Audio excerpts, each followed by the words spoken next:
Well, I have a message for those people that took down those buildings and attacked us on 9/11, and I have a message for those people that killed Charlie Kirk, a great American. That's why they killed him, because he was a Christian and an American, a good father, a good husband, and he could move millions of young Americans to the cause of what we all signed up to defend with our lives in the military, the Constitution of the United States, just by talking.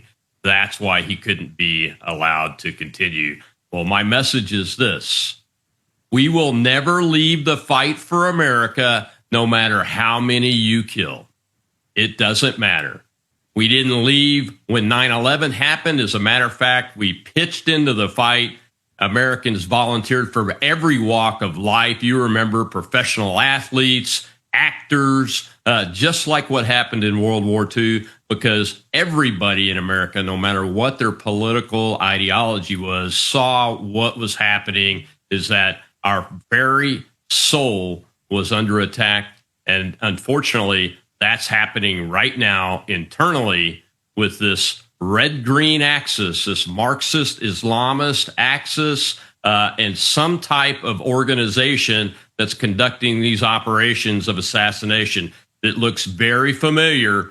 Butler, the golf course in Florida against the president twice now, and now this operation successfully assassinating Charlie Kirk, who really, as Jack Posobiec said this morning, he's a Christian martyr. That he was martyred for being a Christian, and then the politics comes after that. And his effectiveness as an American that can sway millions of young men and women across generations, not just one, to come to the cause of America.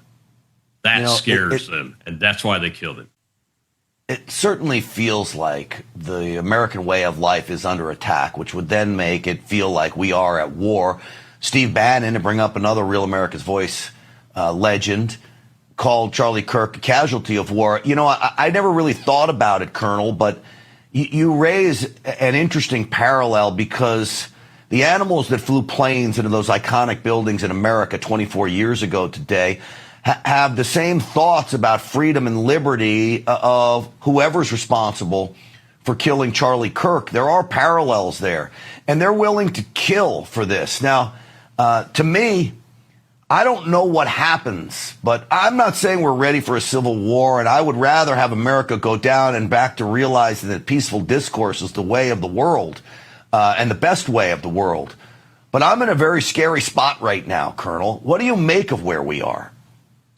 America is in a very scary spot. Look, we've allowed internally for hundreds of thousands of potential bad actors to come into this country. They're totally unvetted, totally unmonitored. They're communists from China. They're Islamists from Afghanistan, the Middle East, all over the world. And they came here unvetted during the Biden administration. So we have a major internal problem that I'm sorry to say, my generation, we were fighting the enemy looking outward, not inward. Now that same enemy is inside of our country. And I believe that there is a connection between governments, between this red-green axis, this Marxism, Islamic ideology that's now about to take over New York City through Mondamini. Yeah. He is a red-green axis individual. He's a Marxist and he's an Islamist. That's his background, and he preaches that too. And all that does is bring hate and violence and chaos, and they're trying to divide our society. Well, I got another message for them. We're not only not going to leave the fight for America, no matter how many you kill,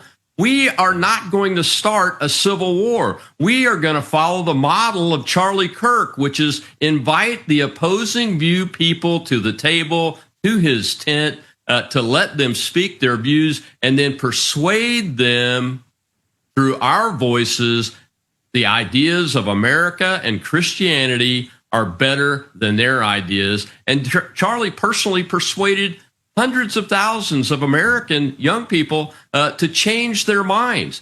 That's what he believed in. That's why free speech is important. Respectful, civil, open debate. Because as he said many times, if we stop talking, that's when we have a civil war. We can't stop talking, and our side's not going to stop talking. It will be the other side that continues this violence that they are perpetrating on the American people now. Charlie Kirk, the latest example.